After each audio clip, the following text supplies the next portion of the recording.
اللهم آمين اللهم آمين اگر از جانب معشوق نباشد کششه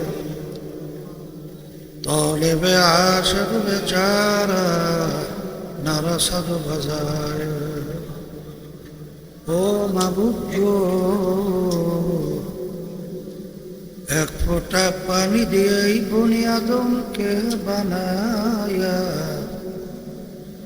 এই দুনিয়াতে কয়েকদিন ঘুরাইয়া ফিরাইয়া পরে অন্ধকার কবরে নিয়া যাইবে। এই দুনিয়াতে আর কাহাকেও থাকতে দিবেন না। ভাই বলি বন্ধুরে বলি কেউ তো আপন না। ভাবিয়া চিন্তা করিয়া দেখিলাম মাওলা ওই অন্ধকার কবরে আপনি ছাড়া কেহ আপন হবে না। ربنا آتنا في الدنيا حسنة وفي الآخرة حسنة وقنا عذاب النار رب ارحمهما كما ربياني صغيرا سبحان ربك رب العزة عما يصفون سلام على المرسلين والحمد لله رب العالمين ওয়ালাইকুম আসসালাম। এই ডাইন পাশ বাম পাশে কোনো সাউন্ড বক্স দেয় নাই? ওরা কোন দিকে ফিরিয়ে দিয়েছে তো ওখানে শুনে কিভাবে সাউন্ড বক্সের ভিতরে শব্দ একটু বাড়াও আর বারবার ঘোরাঘুরি করো না আর দূরের বাহিরের শব্দ বেশি বাড়াইও না ভিতরে এত বাড়াইও না আর একটু কমাও আর বারবার ঘোরাঘুরি করবে না। আমি আসতে বলবো জোরে বলবো ওই অবস্থায় থাকবে। হ্যাঁ, আর বাহিরের মাইকের শব্দ আর ভিতরের শব্দগুলো এক রকমের রাখো। আলহামদুলিল্লাহ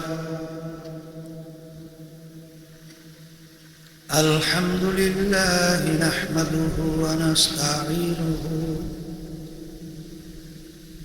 ওয়া নাস্তাগফিরুহু ওয়া নু'মিনু বিহি ওয়া নাতাওয়াক্কালু আলাইহি ونعوذ بالله من شرور أنفسنا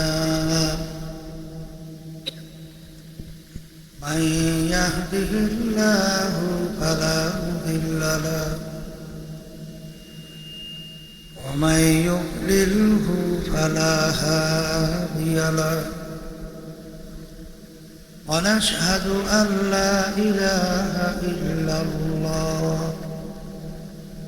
وحده لا شريك له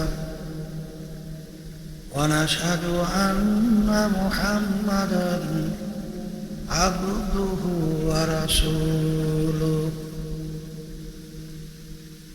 أما بعد فأعوذ بالله من الشيطان الرجيم بسم الله الرحمن الرحيم كل نفس ذائقة الموت صدق الله العلي العظيم। মাইকে আলোচনা করে মজা পাওয়া যাবে না মানে ওরা কি ফিট করছে নাকি মিক্সার ফিট করছে? মিক্সার দিয়ে তো মানা করছিলাম আর জোর করে আমার কথা বলতে হবে।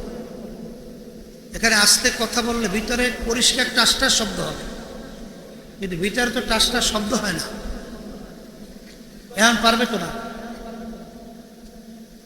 সবাই দুরূদ শরীফ পড়ি আল্লাহুম্মা হাবিবানা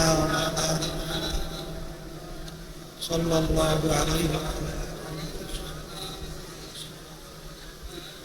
اللهم صل على سيدنا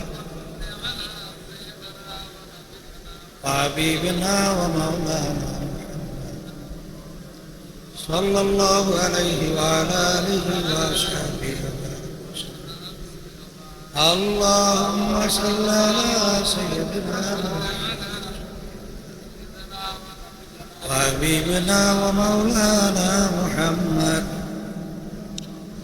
সাল্লাল্লাহু আলাইহি ওয়া আলা আলিহি ওয়া সাহবিহি। শুকরিয়া আদায় করতেছি মহান রব্বুল আলামিনের দরবারে। রব্বুল আলামিন ফিতনা ফাসাদের যুগে দুনিয়ার সমস্ত কাজ থেকে বিরত রেখে উলামায়ে কেরামদের মজলিস, জাকিরিন, শাকিরিন, সাদিকিন, অনেক আল্লাহর খাস বান্দারা এই মজলিসের মধ্যে আছে, যাদের সঙ্গে আমাদের জীবনের একটা সময়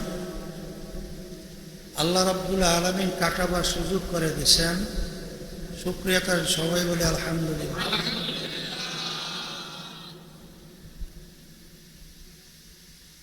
আল্লাহ রাব্বুল আলামিন অনেকে এশার নামাজ জামাত সহকারে আদায় করার সুযোগ করে দিয়েছেন। হাদিসের মধ্যে আসছে আল্লাহ রাসূল সাল্লাল্লাহু আলাইহি ওয়াসাল্লাম বলেছেন, এশার নামাজ জামাত সহকারে আদায় করলে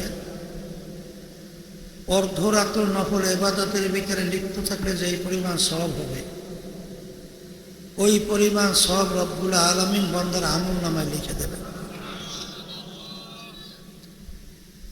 অনুরূপভাবে ফজরের নামাজ জামাত সহকারে আদায় করলে বাকি অর্ধরাত্র নফল ইবাদতের সওয়াব আল্লাহ বান্দার আমলনামায় লিখে দেয়।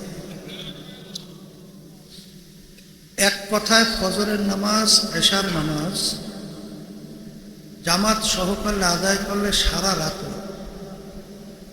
নফল ইবাদতের সওয়াব আল্লাহ আমলনামায় বান্দার লিখে দেয়।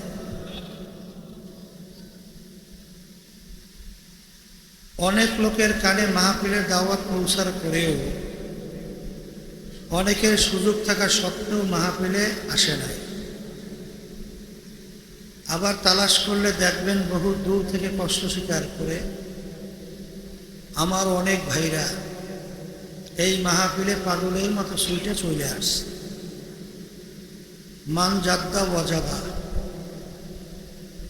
যে যেই জিনিস পাওয়ার জন্য চেষ্টা করে ওই জিনিসে পাইয়াও যায়।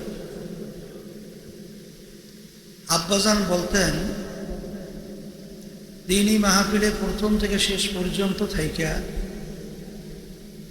বাড়ি বিদায় হয়ে চলে গেলে আমলনামার মধ্যে কম পক্ষে হলো 50 লক্ষ নেকি এরকম জমা হতেই পারে না।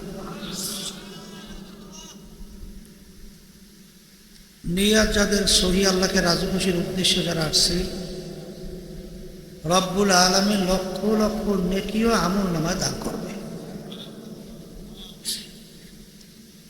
নেকির যে কি মূল্য, নেকির যে কি দরকার, এই বুঝ যাদের একবার আসছে তারা নেক কাজ ছাড়বে না।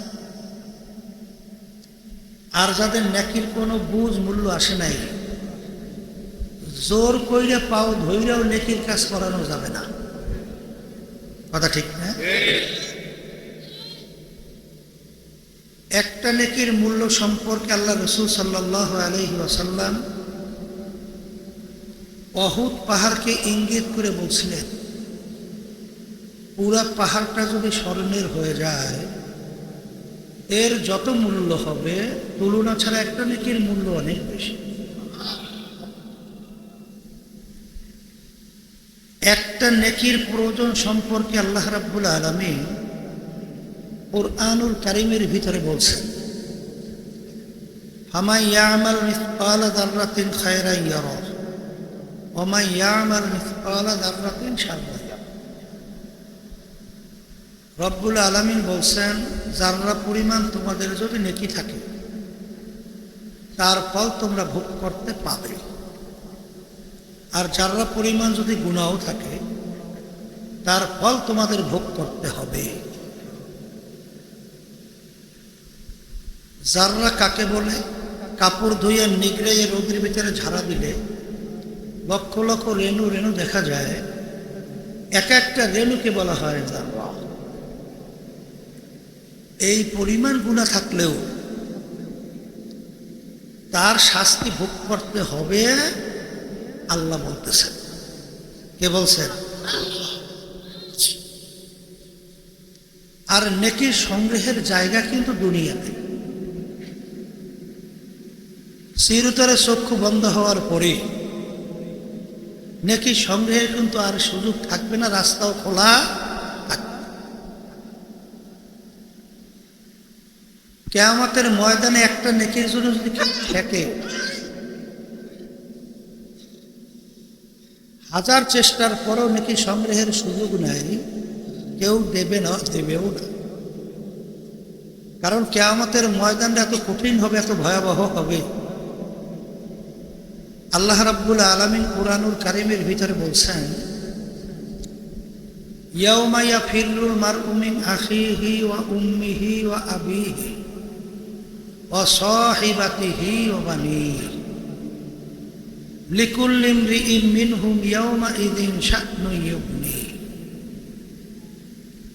আল্লাহ রাব্বুল আলামিন বলছেন, কিয়ামতের ময়দান এত ভয়াবহ কঠিন হবে,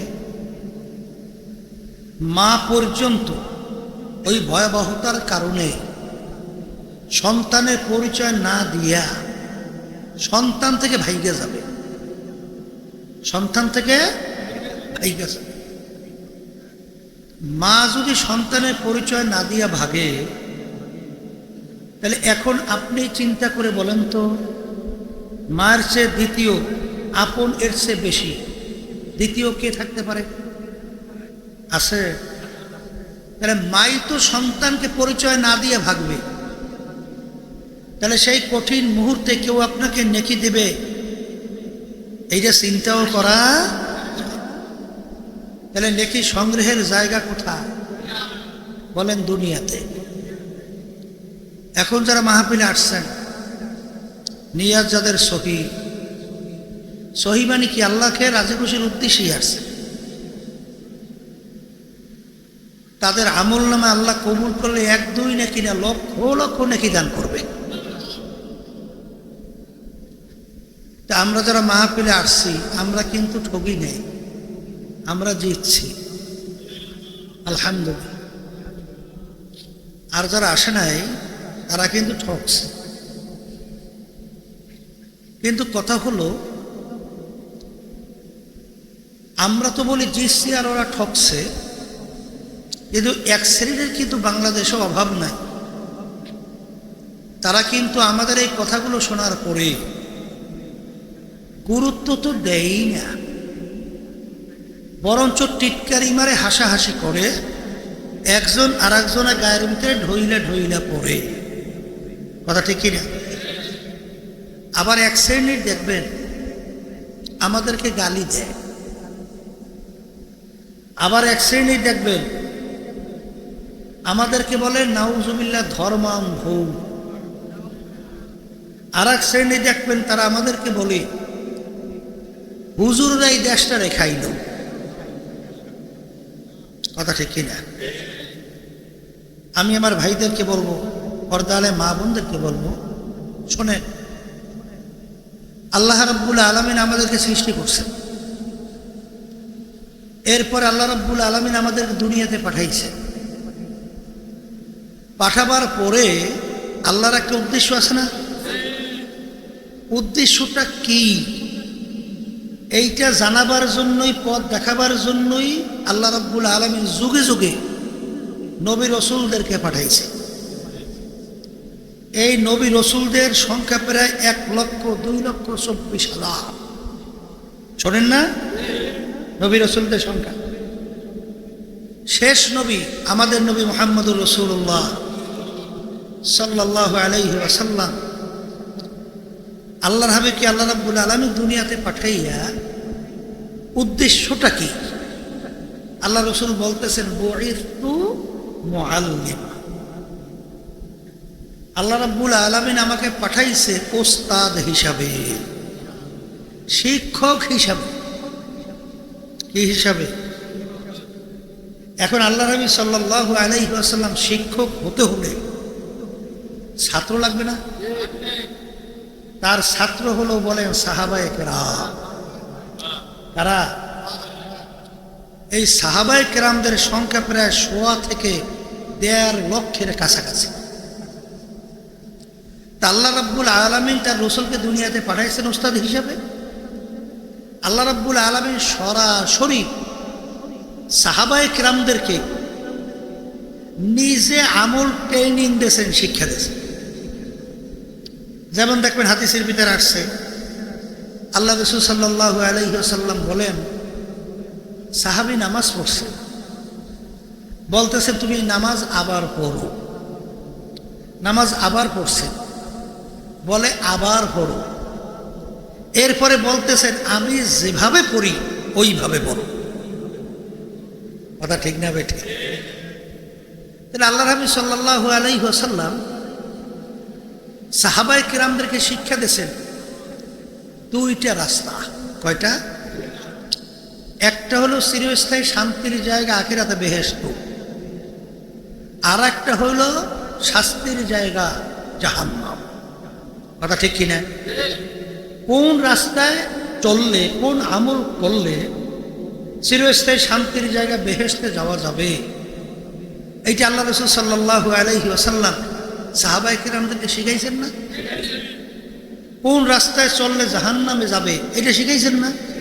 আচ্ছা, সাহাবায়ে কেরামদের থেকে শিখছে কারা? বলেন তাবিঈনরা। কারা? তাবিঈনদের থেকে শিখছে কারা? বলেন তাবিঈনরা। কথা ঠিক কিনা? এখন কথা হলো, পরবর্তীতে সাহাবায়ে কেরাম এখন আছে, তাবিঈনরা আছে, তাবিঈনরা আছে। তাহলে কিয়ামত পর্যন্ত দিন শিখবেন কিভাবে? রাস্তা চলবেন কিভাবে? কোন রাস্তা চিরস্থায়ী শান্তির জায়গা বেহেশত জানবেন কিভাবে? আর কোন রাস্তা জাহান্নাম জানবেন কিভাবে? এই জন্য দেখবেন যে উল্লেখযোগ্য 4 জন ইমাম আছে না? কয়জন? একজন হলো ইমামুল আযম আবু হানিফা রাহমাতুল্লাহি আলাইহি, আর একজন হলো ইমাম শাফি রাহমাতুল্লাহি আলাইহি, আর একজন হলেন ইমাম মালিক রাহমাতুল্লাহি আলাইহি, আর একজন হলেন আহমদ ইবনে হাম্বল রাহমাতুল্লাহি আলাইহি। এই 4 জন আমরা বলি না বড় ইমাম? এই 4 ইমামের ভিতরে একজন ইমাম ছিলেন তাবিঈ। কয়জন ইমাম? অর্থাৎ তাবিঈ কাকে বলছিলাম? তাবিঈ বলা হয় যারা সাহাবায়ে কেরামদেরকে দেখছে। কথা বোঝেন? তাদেরকে বলে কি? তাহলে সাহাবায়ে কেরামদেরকে দেখছেন 4 জনের ভিতরে কয়জন? একজন। সে হলো ইমামুল আযম আবু হানিফা রাহমাতুল্লাহ। কথাটা বুঝতে পারছেন? আর সাহাবায়ে কেরামরা কি আমল করছেন,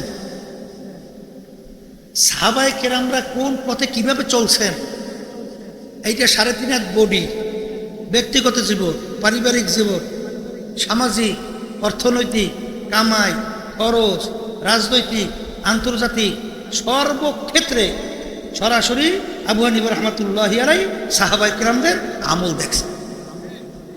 কথা ঠিক না ঠিক? আচ্ছা, এখন ইমামুল আযম আবু হানিফা রাহমাতুল্লাহি আলাইহি ধারাবাহিক শুরু করে, ইমাম মালিক রাহমাতুল্লাহি আলাইহি থেকে ধারাবাহিক শুরু করে, শাফি রাহমাতুল্লাহি আলাইহি, আহমদ ইবনে হাম্বল রাহমাতুল্লাহি আলাইহি, তাদের থেকে আবার শিখছে না? কথা বলেন না কেন? তাদের থেকে আবার শিখছে না? এই শিখতে শিখতে শিখতে শিখতে তাদেরকে বলে কি? উলামায়ে মুতাকাদ্দিমিন, মুতাআখিরিন। এই ধারাবাহিকতায় ধারাবাহিকতা ধারাবাহিকতায় কিয়ামত পর্যন্ত আল্লাহ রাসূল সাল্লাল্লাহু আলাইহি ওয়াসাল্লাম বলে আমার প্রতিনিধি কিয়ামত পর্যন্ত থাকবে হক্কানি উলামায়ে কেরাম। কারা? এরা হলো আল্লাহর হাবিবের ওয়ারিস। আল উলামাউ ওয়ারাসাতুল আম্বিয়া। কে বলছেন? আল্লাহর হাবিব সাল্লাল্লাহু আলাইহি ওয়াসাল্লাম বলে উলামায়ে কেরাম হলো আমার ওয়ারিস। এই টাকা পয়সা সম্পদের ওয়ারিস না, ইলমের ওয়ারিস। কিসের কিসের ওয়ারিস? এখন বলতে পারেন হুজুর কথা সব ঠিক, কিন্তু বর্তমানে বাংলাদেশের ভিতরে আলেম হইয়া ওই এমন কোনো কাজ নাই, ও শয়তানেও পারে না। কথা কান্না এখন হুজুর আমরা যাই কোন দিকে? এই পাল্লাই দিয়া নিফটিতে যাচাই বাছাই করতে হবে। শোনেন, আল্লাহ রাসূল সাল্লাল্লাহু আলাইহি ওয়াসাল্লাম বলছেন, খয়রুল খিয়ারে খিয়ারুল উলামা, শাররু শিরারে শিরারুল উলামা। আলেমদের ভিতরে দুই শ্রেণী। কে কইছে? আল্লাহ রাসূল সাল্লাল্লাহু আলাইহি ওয়াসাল্লাম বলেন, আলেমদের ভিতরে দুই শ্রেণী। এক শ্রেণীর হলো সমস্ত মানুষদের ভিতরে সাধারণ উত্তম, এক শ্রেণীর সমস্ত মানুষের ভিতরে উত্তম। আর এক শ্রেণী সাধারণ সমস্ত মানুষের ভিতরে নিকৃষ্ট। আলেমের পথ পাইলাম কয়টা? বলেন সর্বশ্রেষ্ঠ, উৎকৃষ্ট, আবার বলে একেবারে নিকৃষ্ট। শব্দটা বলতে হবে একেবারে নিকৃষ্ট, সাধারণ মানুষের চেয়েও নিকৃষ্ট। তাও কি আলেম পাইলেন তো? এই পাইলেন আল্লাহর হাবিবের আলেমের সংজ্ঞা, তারিফ, পরিচয়। এখন আল্লাহ রাব্বুল আলামিন আলেমের পরিচয় দেয়। কে দেয়? আলেম কে বুঝবা কিভাবে? আল্লাহ বলতেছে, ইন্নামা ইয়াখশাল্লাহা মিন ইবাদিহিল উলামা। আলেম বলা হবে তাকেই যার ভিতরে আমার ভয় পয়দা হয়ে গেছে,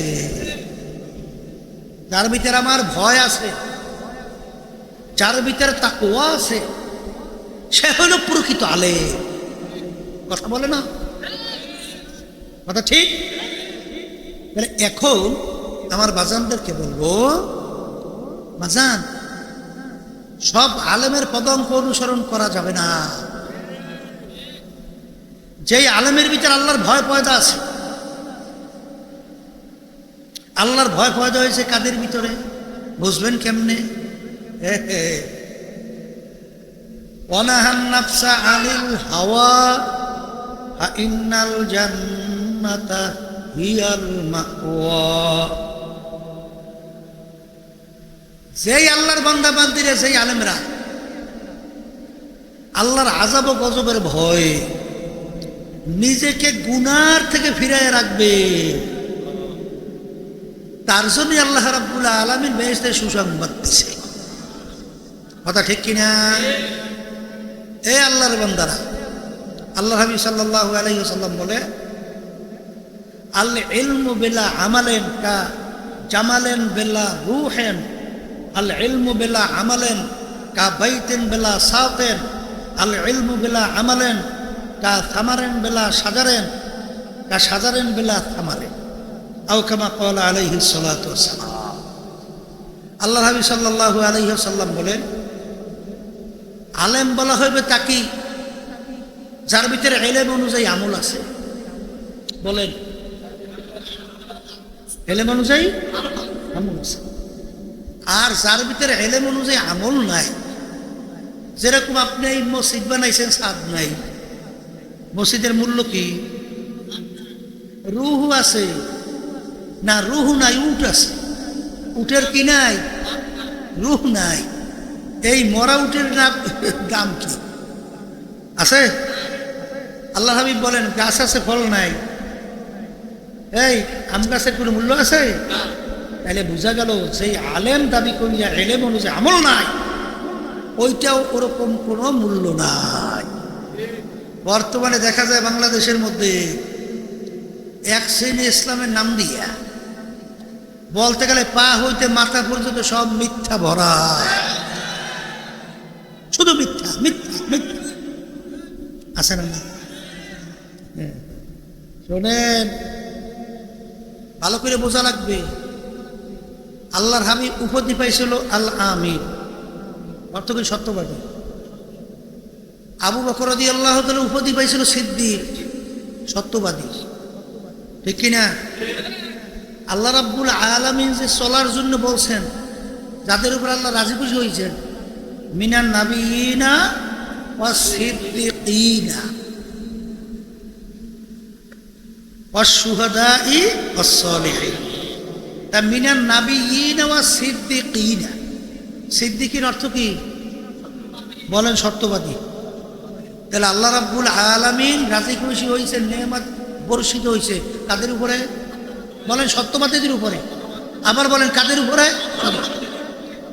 এরপরে আল্লাহ রাব্বুল আলামিন হুকুম করছেন, ওয়াকুনু মা'আস সাদিকিন, ওয়াকুনু মা'আস সাদিকিন, তোমরা সংস্পর্শে যাও, তাদের দলভুক্ত হও যারা সত্যবাদী। তারা তাহলে কি পাইলাম? আল্লাহ নবী সাল্লাল্লাহু আলাইহি ওয়াসাল্লাম উপাধি পাইছে সত্যবাদী, আবু বকর সিদ্দিক রাদিয়াল্লাহু তাআলা উপাধি পাইছে সত্যবাদী, আল্লাহ রাব্বুল আলামিন রাজি খুশি সত্যবাদী, আল্লাহ সম্পর্ক রাখতে বলছেন সত্যবাদী। কিন্তু বর্তমানে বাংলাদেশের মধ্যে ইসলামের নাম দিয়ে যেগুলো মিথ্যে বলে, ও ইসলাম তো দূরের কথা, ও আল্লাহর হাবিবের দলভুক্তই না।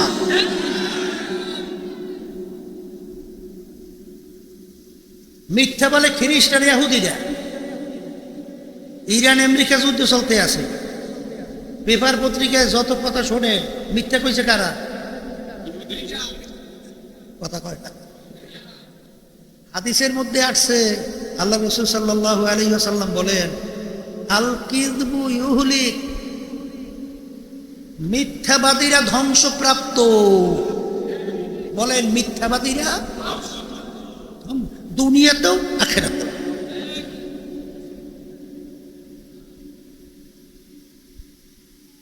বাজানদেরকে জিজ্ঞেস করি, যাদের থেকে একবার মিথ্যা প্রমাণিত হয়, প্রকাশিত হয়, ওদের সাক্ষী গ্রহণযোগ্য হয়? ওদের সাক্ষীরও গ্রহণযোগ্যতা নাই। যাদের থেকে মিথ্যা প্রকাশিত হয়, ওদের থেকে হাদিস রওয়ায়াত গ্রহণ করা যায় না? হাদিসও গ্রহণ করা যায় না। তা ওরা কোন প্রকারের আছে? ওদের সাক্ষী গ্রহণযোগ্য না, ওদের থেকে হাদিস বয়ান গ্রহণযোগ্য না, ওরা আল্লাহর হাবিবের দলভুক্ত না, ওরা হইলে ধ্বংসপ্রাপ্ত। তাই ওরা কোন পদে আছে? কথা বুঝেন নাই? হ্যাঁ, মুসলমান মিথ্যা কথা বলতে পারে? মুসলমান মিথ্যা বলে? হ্যাঁ, ওই যে মোল্লা জিউর রহমাতুল্লাহি আলাইহি অনেক কিতাবের লেখক, অনেক কিতাবের লেখক। তাকে একজন এসে একদিন বলতেছে, হযরত আপনার স্ত্রী তো বিধবা হয়ে গেছে, আপনার স্ত্রী বিধবা হয়ে গেছে। শোনার পরে হুজুর এমন আফসোস করে আর কাঁদে। একজন এসে বলতেছে, হুজুর আপনি কাঁদতেছেন কেন? বলে, আমার স্ত্রী নাকি বিধবা হয়ে গেছে, এখন বেচারির অবস্থা হবে কি? এখন বলতেছে, হুজুর আপনি জ্যান্ত থাকতে আপনার স্ত্রী বিধবা হয় কিভাবে? বলে, এই কথাও তো ঠিক, সে কথাও তো ঠিক। তাহলে যে আমাকে বলছে আমার স্ত্রী বিধবা হয়েছে, সে কি মুসলমান না? সে কি মুসলমান না?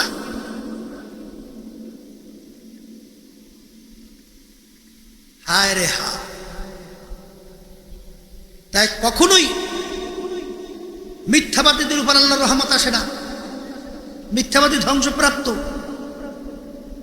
আর অপেক্ষা করতে থাকে এই মিথ্যুকদের সাথে যারা সম্পর্ক আছে, ওরাও ধ্বংসপ্রাপ্ত। অপেক্ষায় থাকে, দেখতে থাকে আল্লাহর রহমত। এই জন্য আমার বাজানদেরকে বলবো, পর্দালে মা বোনদেরকে বলবো, শোনেন, ভালো করে বোঝা লাগবে নায়েবে রসুল কারা, প্রকৃত আলেম কারা। এই এতক্ষণ আলোচনার পরে কিছু বুঝতে পারছি না আমরা? আলহামদুলিল্লাহ। এলেম অনুযায়ী আমল, আল্লাহর ভয় যাদের ভিতরে থাকবে, সে হলো প্রকৃত আলেম। জানার নাম কিন্তু আলেম না। এই জন্য আমার ভাইদেরকে বলবো, মাইকে শব্দ শুনে থাকলে পর্দা আলে মা বোনদেরকে বলবো, আমি যে আপনাদের সামনে প্রথম আয়াত শরীফ তেলাওয়াত করছিলাম, আয়াতের মধ্যে আল্লাহ কি বলছেন, প্রত্যেকটা জান্দা যার রূহ আছে তার একদিন না একদিন মৌতের শরাব পান করা লাগবে, অর্থাৎ মরণ লাগবে।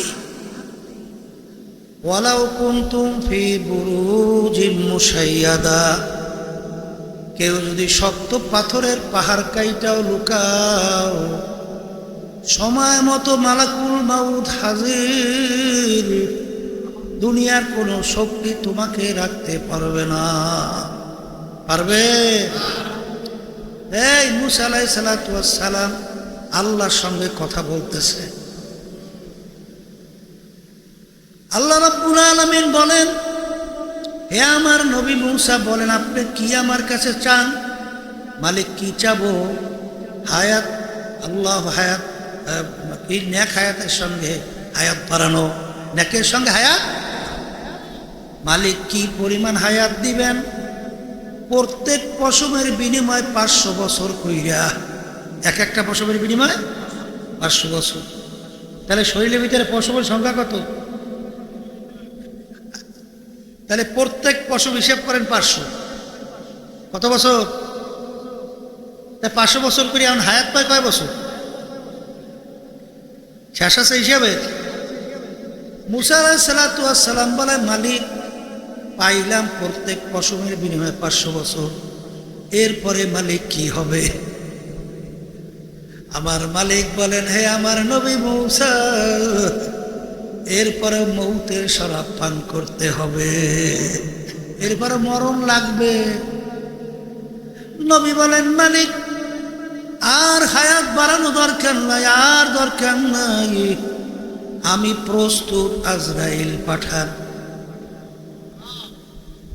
আমি প্রস্তুত, আজরাইল। তাহলে মরণ কি? আর একটু আসতে কম, মরণ লাগবে, কথা ঠিক আছে? মরণ যেহেতু লাগবে, এ দুনিয়াদার পাগল বড় লোক আমার বাবারা, পর্দার আড়ালের মা বোনেরা, এ বড় শিক্ষিত আমার বাবারা, এ বড় সম্পদের মালিক আমার বাবারা, এ ক্ষমতা সম্পন্ন আমার বাবারা, এ পর্দার আড়ালের মা বোনেরা, দুনিয়া এবং আখেরাতের অবস্থান সম্পর্কে মুরাকাবা করো, চিন্তা করো, তারপর দুনিয়া থেকে বিদায় নিয়ে কবরের পথে রওনা করো। কারণ কি বাজান রে,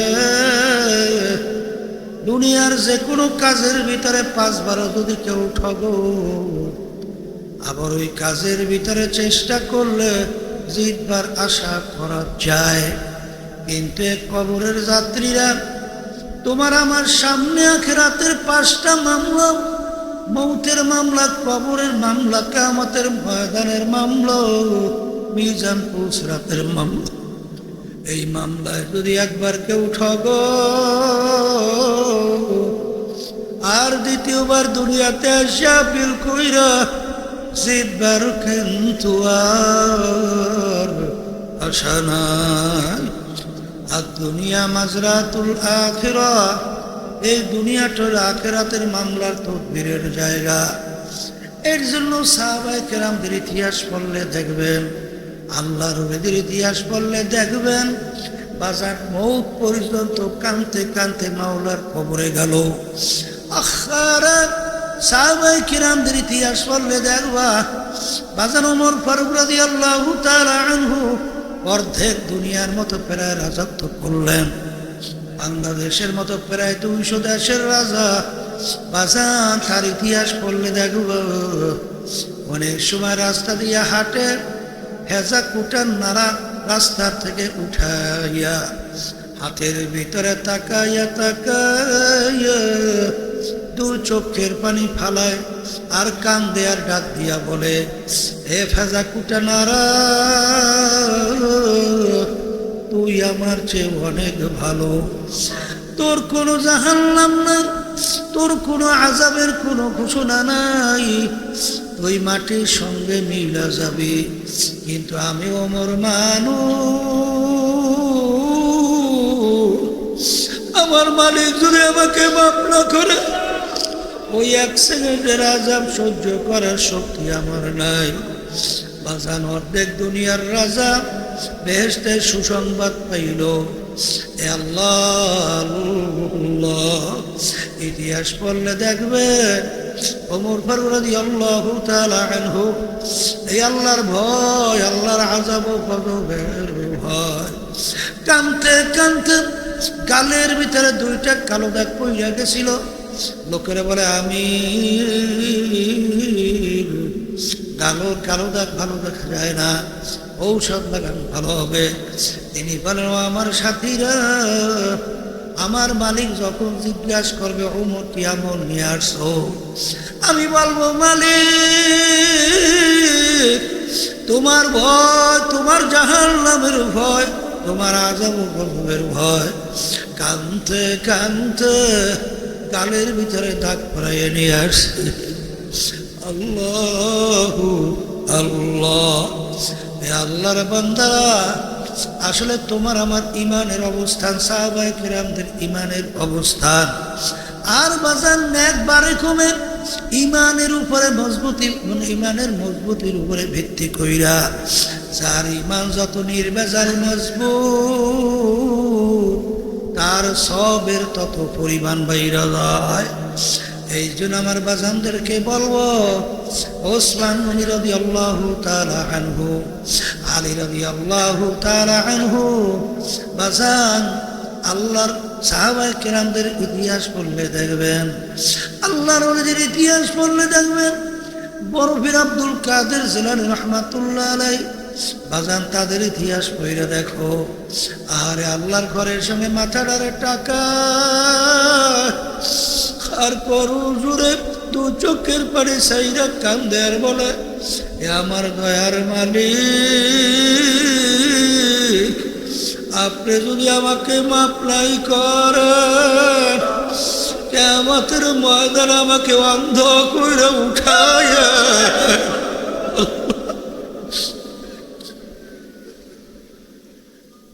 মালিক, দুনিয়ার মানুষ আমাকে বড় পীর সাহেব হুজুর বলছে, আরে আমার হাতে যদি জাহান্নামের শিকল লাগে, এক তো আযাব, অন্যদিকে লজ্জা, আমি এটা কিভাবে সহ্য করব? আমার আব্বাজান প্রায় বলতেন, বাজান যেই মামলার তদবির নাই,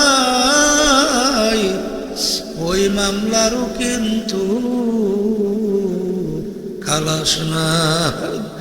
দুনিয়ার যে কোনো কাজের ব্যাপারে তুমি যদি তদবির না করো, তুমি যদি পরিশ্রম না করো, তুমি যদি সেইটা গুরুত্ব সহকারে সময় না দাও, ওই কাজের ভালো ফলের আশা করা যায় না। কিন্তু কবরের যাত্রীরা, আখিরাতের মামলা যদি তুমি পুরস্কৃত হইতে চাও, তুমি যদি বিজয় অর্জন করতে চাও, আখিরাতের মামলার থেকে যদি পরিত্রাণ পাইতে চাও, বাজান রে, ওই মামলার তদবির কইরা দুনিয়ার থেকে বিদায় নিয়া এরপর অন্ধকার কবরে শোয়া লাগবে। কারণ একবার যদি কেউ ঠগ আর দ্বিতীয়বার দুনিয়াতে আইসা আপিল কইরা জিতবার কিন্তু আর আশা নাই। মনকে বোঝারে মন, তাম দুনিয়ার যে কোনো প্রান্তে মানুষ থাকলে সেকেন্ডের ভিতরে যোগাযোগ করা যায়। আরে আমার আব্বা বাড়ির দরজায় ঘুমায়া রইল, আমার আম্মাও ঘুমায়া রইল, আমার আত্মীয় স্বজন ঘুমায়া রইল, তাম দুনিয়া যে কোনো প্রান্তে মানুষ থাকলে সেকেন্ডের ভিতরে কথা বলা যায়, চেহারা সহ কথা দেখাও যায়, বলাও যায়। কিন্তু বাড়ির দরজায় তারা ঘুমায়া রইল, আজ পর্যন্ত খবর দিতেও পারে নাই, নিতেও পারি নাই। এখন মনটাকে বুঝাইয়া বলেন, ওরে মন, এমন একদিন তো আসবে যেদিন তুমি ওরকম মাটির গর্ভের ভিতরে চাপা মাটি দিয়ে ফেলাইয়া রাখবে। আরে দুনিয়ার সমস্ত কার্যক্রম তার ধারায় চলবে, তুমিও খবর নিতে পারবে না, দিতেও কিন্তু পারবে এই কবরের যাত্রীরা, এই পর্দালে মা বোনেরা, বারজন আমরা যারা মুসলমান, আমরা তো কোরআনুল কারীম বিশ্বাস করছি, আমরা তো আল্লাহর উপরে ঈমান আনছি, আমরা তো আল্লাহর হাবিবের উপরে ঈমান আনছি, বেহেশত ও জাহান্নামের উপরে ঈমান আনছি, ফেরেশতাদের উপরে ঈমান আনছি। বাজান সেই কোরআনুল কারীমের মধ্যে আমার মালিক শুনায় রাইখা গেছেন, শুনায়া দিয়ে শুনায়া রাখছেন, আম্মা মান থাকুলাত মাওয়াজিনুহু ফাহুয়া ফি ঈশাতিন রাদিয়া ওয়া আম্মা মান কাফফাত মাওয়াজিনুহু ফাউম্মুহু হাওিয়া ওয়া মা আদরাকা মা হিয়া নারুন হামিয়া। আমার মালিক বলেন, আমি তোদের আমল নামা দাড়ি পাল্লা দিয়ে ওজন দেব, যাদের নেকের পাল্লা ভারী হইয়া যাবে, আর তাদের জন্য এমন শান্তির জায়গা বেহেশত বানায় রাখছি, যেই বেহেশতের ভিতরে একবার ঢুকলে আর কোনোদিন বের করা হবে না। আল্লাহ আপনি আমার জন্য, আমাদের সবার জন্য কবুল করে নেন। আর তোদের আমল নামা দাড়ি পাল্লা দিয়ে ওজন দেওয়ার পরে যাদের গুনার পাল্লা ভারী, নেকের পাল্লা হালকা, আমি ফেরেশতাদেরকে হুকুম করব, ও ফেরেশতারা এই নেমো খারাম, এই নাফরমানদেরকে বাঁধো। আমি ওদেরকে দুনিয়ায় পাঠাইয়া ওদেরকে আমি এত নাজ নেয়ামত দান করলাম, আমি ওদেরকে নেয়ামত চক্ষু দান করলাম, এই চক্ষু দিয়ে ওরা কত সুন্দরভাবে দেখছে, কত অন্ধ, ওদেরকে আমি দেখার সুযোগ দেই নাই। ওরা তামাম দুনিয়া দেখছে অন্ধকার অন্ধকার, আমি ওদেরকে নেয়ামত দান করছিলাম চক্ষু। আরে কত মানুষ আরে বোবা কথা বলতে পারে নাই, আমি ওদেরকে কথা বলার শক্তি দান করছিলাম। কত মানুষ বিকলাঙ্গ, কত মানুষ আহারে অঙ্গহানি, হারে হাত নাই পাও নাই পঙ্গু, ওদেরকে আমি এত সুন্দর হাত পাও দান করলাম। কত মানুষ আমি আল্লাহু আকবার, আহারে ওদেরকে প্রতিবন্ধী বানাইছি, আমি ওদেরকে এত সুন্দর ব্রেনের মানুষ বানাইয়া, আমি ওদেরকে এত নেয়ামত ভোগ করাইয়া, আমার দেওয়া সূর্যের আলো ভোগ কইরা, আমার দেওয়া জমিনের ভিতরে ফসল খাইয়া, আমার দেওয়ার নেয়ামত পানি পান কইরা, আমার দেওয়া নেয়ামত বাতাস আরে ভোগ কইরা, আরে আমার হুকুম মানে নাই, ফাগুল্লু ওদেরকে বান্ধ, ওদেরকে বান্ধ, বেওয়ারাইহিম জাহান্নাম, আমার শাস্তির জায়গা ওদেরকে জাহান্নামে ফিকা ফিকা ফেলাইয়া দাও। ওই জাহান্নাম কেমন জায়গা, আল্লাহ আপনি আমাকে আমাদের সবাইকে মাফ করে দিয়ে জানবে। জাহান্নামের আগুন আমার মালিক বানাইয়া, আমার মালিক বলে ফেরেশতারা এই আগুনে হবে না। আরে ওদেরকে এত নেয়ামত খাওয়াইলাম, আমার হুকুম মানে নাই, ওদেরকে এই আগুনে হবে না। আগুন আরো তেজ করো, 1000 বছর পর্যন্ত আগুন তেজ করলো। আগুন তেজ করতে করতে আল্লাহর হাবিব বলেন হাত্তা আহমাররা, আগুন একেবারে লাল টকটকে হয়ে গেল। আর আল্লাহ রাব্বুল আলামিন বলে ফেরেশতারা এই আগুনে হবে না, আগুন আরো তেজ করো। আবার 1000 বছর আগুন তেজ করতে করতে আগুন একেবারে সাদা দবদবে হয়ে গেল। আল্লাহ রাব্বুল আলামিন বলেন এই আগুনে হবে না, আরো তেজ করো। আবার 1000 বছর আগুন তেজ করতে করতে হাত্তাস ওয়াত্তাত, আগুন একেবারে কালো অন্ধকার হয়ে গেল। জাহান্নামের আগুন এরকম অন্ধকার অবস্থায় আছে, এখন ওই আগুনের কেমন তেজ। আল্লাহ রাব্বুল আলামিন বলেন নারুল্লাহিল মুকাদাতুল্লাতী তাত্তালিউ আলাল আফইদা, জাহান্নামের আগুন এমন তেজের হবে, শরীরে যে কোনো জায়গায় লাগার সঙ্গে সঙ্গে ওই আগুন যে কলিজা পর্যন্ত পৌঁছে যাবে। আল্লাহ আপনি আমাকে আমাদের সবাইকে মাফ কইরা দেন। এ কবরের যাত্রীরা, এই কথা কিন্তু আমি বলি নাই, কোন পীর মুফতি মুহাদ্দিস বলে নাই, আল্লাহ রাব্বুল আলামিন বলছে। আমরা শুধুমাত্র শোনাইয়া যাই। এ আল্লাহর বান্দারা, যদি তোমার আরে কোনো সন্দেহ থাকে তাহলে তোমার মুসলমান দাবি করার কোনো অধিকার নাই। নারুল্লাহিল মুকাদাতুল্লাতি তাত্তালিউ আলাল আফইদা, জাহান্নামের আগুন শরীরে লাগার সঙ্গে সঙ্গে কলিজা পর্যন্ত পৌঁছে যাবে। আল্লাহ আপনি আমাকে আমাদের সবাইকে মাফ করে দিয়ে। এ দুনিয়াদার পাগল আমার বাবারা, লা ইয়ামুতু ফিহা ওয়ালা ইয়াহইয়া, আমার মালিক বলেন এত শাস্তি এত কষ্টের পরেও বাঁচবেও না মরবেও না। মরণ তালাশ করে পাওয়া যাবে না।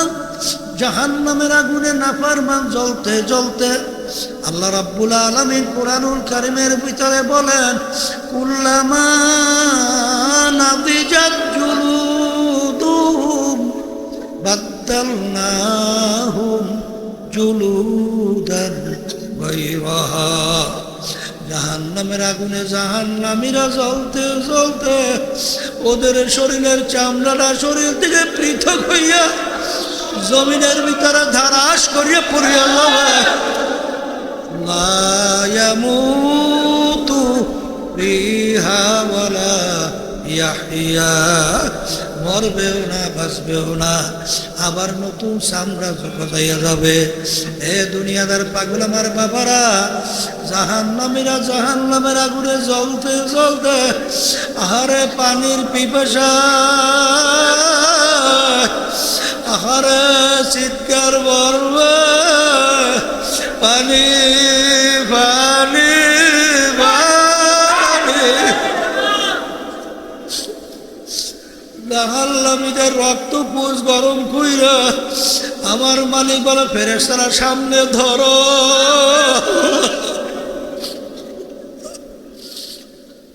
পানির পিপাসায় পাগলের মতো যখন রক্ত পুষ গরম করা ঠোক ঠোক করিয়া গেলবে, নিচের দিকে যাবে, হাতুড়ি পেটা কইলা কইলা পয়সা পায়খানা রাস্তা দিয়া ঝুপ ঝুপ করে বইরা যাবে। কিন্তু না ইয়ামুতু ফিহা ওয়ালা ইয়াহইয়া, বাঁচবেও না মরবেও না।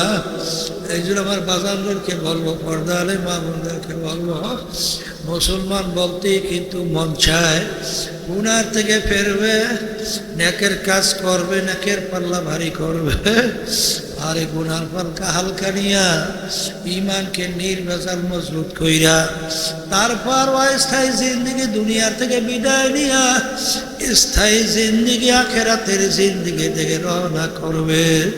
কিন্তু বাজান রে, শয়তান এবং নফস আম্মারা এবং মানুষ শয়তান তোমার আমার পিছনে শত্রু হিসাবে লাইগা আছে। আমার আল্লাহ বলেন, ইন্না শাইতানা লাকুম আদুউন ফাত্তাখিযুহু আদুওয়া, শয়তান তোমাদের জাহের বাইর প্রকাশ্যে শত্রু। বাজান, আমাকে তোমাকে নেক কাজে বাধা দেয়, দুনিয়াকে এমনভাবে উপস্থাপন করে, আল্লাহ বলেন চাকচিক্যময় কইরা উপস্থাপন করে, যাতে তোমাদের দিল মন ওদিকে সুইখা পড়ে। এ দুনিয়াদার পাগল আমার বাবারা, এই শয়তানের চাকচিক্যময় দুনিয়া এবং ওই শয়তানের ধোঁকা থেকে, নফসে আম্মারার ধোঁকার থেকে বাঁচার জন্যই আমার মালিক বলেন, কুনু মা'আস সাদিকিন, তোমরা সাদিকিন বান্দাদের সঙ্গী হইয়া যাও। বাজান রে, আমাদের এই তরিকার নাম হলো চিশতিয়া সাবিরিয়া তরিকা। এই তরিকার 5টা ঔষধ, আল্লাহর কুতুবেরা তোমার আমার জন্য রেখে গেছেন। 2 ঔষধ মহিলাদের জন্য বাজান যদি ঠিক মতো ঔষধ পালন করতে পারো। আমার আব্বাজান বলতেন আল্লাহর রহমতের ভরসা কইরা বলতে পারি আল্লাহর ফজলে করমে শয়তান এবং নফস তোমাকে আল্লাহর ফজলে করমে গুনার দিকে নিতে পারবে না। দিনের দিন তোমার দেন আল্লাহর ফজল করমে নেকের দিকে চোখতে থাকবে। তোমার আগে চোখে পানি আসতো না, কিন্তু যখন গুনার কথা মনে পড়বে আর আযাব গজব জাহান্নামের কথা মনে পড়বে তখন জোর কইরা চাইপাও চোখে পানি রাখতে পারবা না। বাজান আল্লাহর ফজল করমে দেখা গেল বাংলাদেশ নয় তাম দুনিয়ার মধ্যে বাজান লক্ষ লক্ষ কোটি মানুষ আল্লাহর কুতুবদের এই পরামর্শ অনুযায়ী ঔষধ ব্যবহার করার পরে আল্লাহর ফজলে কেউ ঠগে না। আগে নামাজ ভালো লাগতো না, আল্লাহর ফজল করমে এখন নামাজ ছাড়তে পারে না। আগে বিভিন্ন শয়তানি বদমাইশের ভিতরে লিপ্ত, আল্লাহর ফজল করমে এখন সেদিক থেকে ফেরার শক্তি আল্লাহ দান করে। আরে আগে আমার মালিকের নাম ভালো লাগতো না, এখন আমার মালিকের নাম এমন মজা লাগে যখন আল্লাহ বলে জবাব দিয়া ছাড়ে তখন তাদের কলিজার অন্তরটা কলবটা ঠান্ডা হইয়া যায়। আলা বিযিকরিল্লাহি তাতমাইন্নুল কুলুব। আমার মালিক বলেন আমার নামের মধ্যেই তোদের অন্তরের শান্তি। এই জন্য আমার বাজানদেরকে বলবো, পর্দা আলে মা বোনদেরকে বলবো, দুনিয়ার যে কোনো কাজে একটা সময় থাকে, তারিখ থাকে, নির্ধারণ করা থাকে, কিন্তু কবরের যাত্রীরা তোমার আমার মৌতের কোনো সময় নাই, তারিখও আর একবার যদি দুনিয়া থেকে বিদায় নিয়ে কবরে যাও আর দ্বিতীয়বার ফেরত আসা যায় না। আমার আল্লাহ বড় দয়ার, আমার আল্লাহ বড় মায়ার। আমার মালিক অপেক্ষা থাকে কখন আমার বান্দা বান্দি আমাকে আল্লাহ বলে ডাক দিবে, সঙ্গে সঙ্গে আমি বান্দা বান্দি ডাকে সাড়া দেব। আমার মালিক বড় দয়া, আমার মালিক বড় মায়া। আমার মালিকের কাছে 2 হাত উঠাইয়া 2 চোখের পানি ফালাইয়া দেল যদি নরম না হয় মনকে বুঝাও রে মন, এমন ঘরে যাইতে হবে যেই ঘরে নাই বাতি, এমন ঘরে থাকতে হবে যেই ঘরে নাই সাথী। ও মুসাফির বান্দগাঠুরে বহু দূরে ঠিকানা, আল বিজানা কাল বিজানা কবর আখের ঠিকানা। আল্লাহুম্মা আমিন।